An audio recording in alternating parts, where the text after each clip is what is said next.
Bueno, hoy realizaremos un repaso acerca de cómo se elabora la tabla de distribución de frecuencias, en la cual debemos de partir de una serie de datos que se nos debe de otorgar. En este caso es esta la serie de datos que podemos observar. Después de ahí, en la serie de datos que les acabo de mostrar, debemos de localizar cuál es el valor mayor. En este caso sería el 89 y el menor, que sería el 2, para obtener el rango, que sería la resta del dato mayor menos el dato menor, o sea 89 menos 2, que nos dará un resultado de 87. Posteriormente vamos a aplicar la fórmula de Stokes, la cual nos dice que K es igual a 1 más 3.322 logaritmo de la cantidad de datos que tenemos.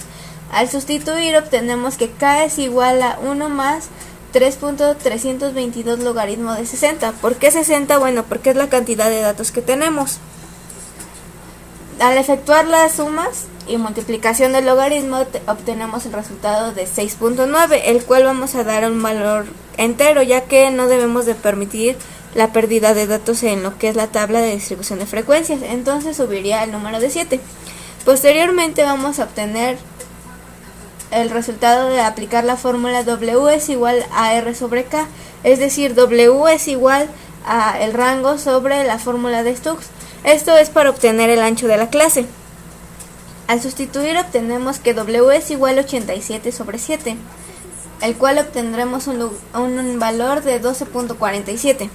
Para elaborar la tabla de distribución de frecuencias debemos de establecer clases, las cuales las podremos obtener a partir de la fórmula que obtuvimos de W, que es para el ancho de la clase, tomando en cuenta que el valor mínimo debe de caer en la mínima clase y el valor máximo en la máxima clase.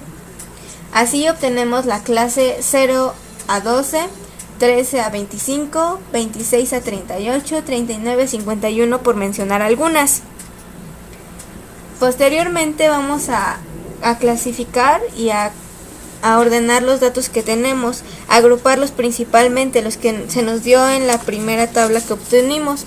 Esto es para sacar las frecuencias de cada una de las clases, obteniendo como por ejemplo que de la clase de 0 a 12 tenemos 12 datos, o sea que la frecuencia será 12. De la clase de 3 a 25 tenemos 7 datos, lo cual será la frecuencia. Posteriormente de terminar de agrupar todos los términos que tenemos en los datos que se nos ha sido proporcionado, vamos a obtener la marca de clase, en la cual podemos aplicar la siguiente fórmula. Como podemos ver, es la suma de las clases entre 2. En este caso, bueno, podemos ver que la clase es de 0 a 12, entonces sería 0 más 12 es igual a 12, entre 2 es igual a 6. En el siguiente caso, tenemos que 13 más 25, como podemos observar, nos va a dar un número resultante, el cual vamos a dividir entre 2 y obtendremos el valor de la marca de clase de la segunda clase, que es 19. Y así seguiremos sacando todos los demás datos, como es 26 más 38 entre 2, que nos dará un resultado de 32, 65 y 77, los cuales se van a sumar y dividir entre 2 para obtener un valor de 71.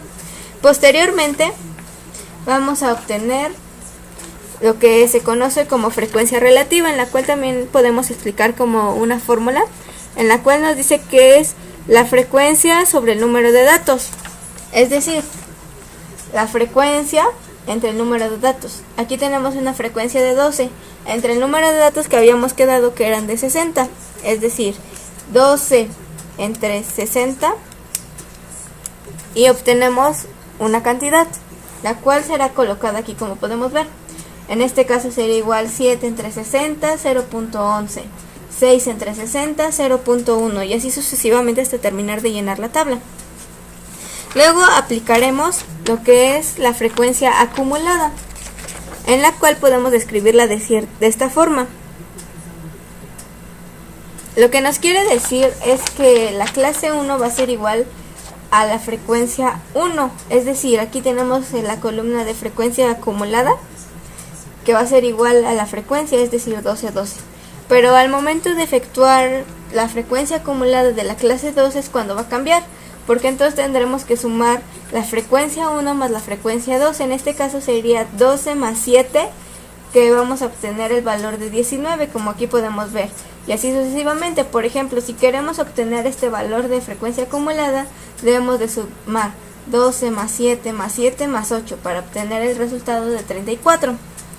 Así vamos a hacer igual de la misma forma con las demás clases. Posteriormente aplicaremos lo que sería la frecuencia relativa acumulada, la cual la podemos expresar de la siguiente forma, en la cual vemos que es la frecuencia acumulada sobre el número de datos, es decir, que vamos a ocupar estos datos y los vamos a dividir entre el número de datos totales que tenemos, que sería 60. Como podemos ver, ahí sería 12 entre 60, vamos a obtener un valor de 0.2, el cual vamos a colocar aquí.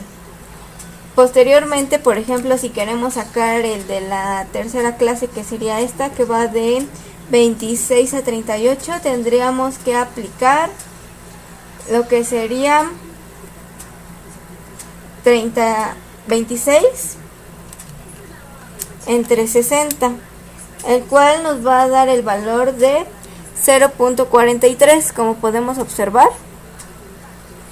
y que aquí obtenemos. Entonces así vamos a ir haciendo en cada uno de los casos la frecuencia acumulada sobre el número de datos. Para ejemplificar una vez más, podemos ocupar el número 60 entre el valor que tenemos total de datos, que sería 60, y como podemos ver, obtenemos el número 1, el cual ha sido colocado aquí. Al terminar de realizar todo el llenado de la tabla de distribución de frecuencias, debemos de graficarlo. ¿Esto cómo se realiza? Bueno, pues esto se realiza con ayuda de un histograma y polígono de frecuencias, en el cual vamos a graficar las frecuencias y los límites. Las frecuencias que tenemos aquí y los límites. Bueno, ¿cómo se obtienen los límites?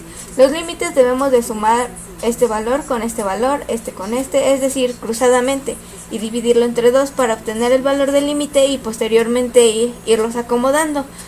Podemos darnos cuenta de que llevan una secuencia, por ejemplo, que van de 10 en 10 o de 5 en 5, y así obtener los límites de otra forma.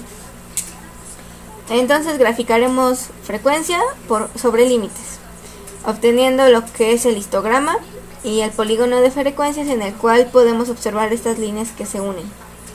Después de esto vamos a realizar lo que se llama ojiva, en la cual vamos a graficar la frecuencia acumulada y los límites. La frecuencia acumulada que tenemos en esta y los límites que tenemos allá.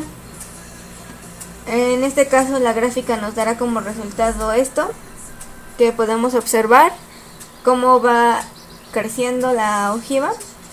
Y bueno, así es como se elabora una tabla de distribución de frecuencias y cómo es que los debemos de graficar. Espero que haya sido de gran ayuda para ustedes y que sea un repaso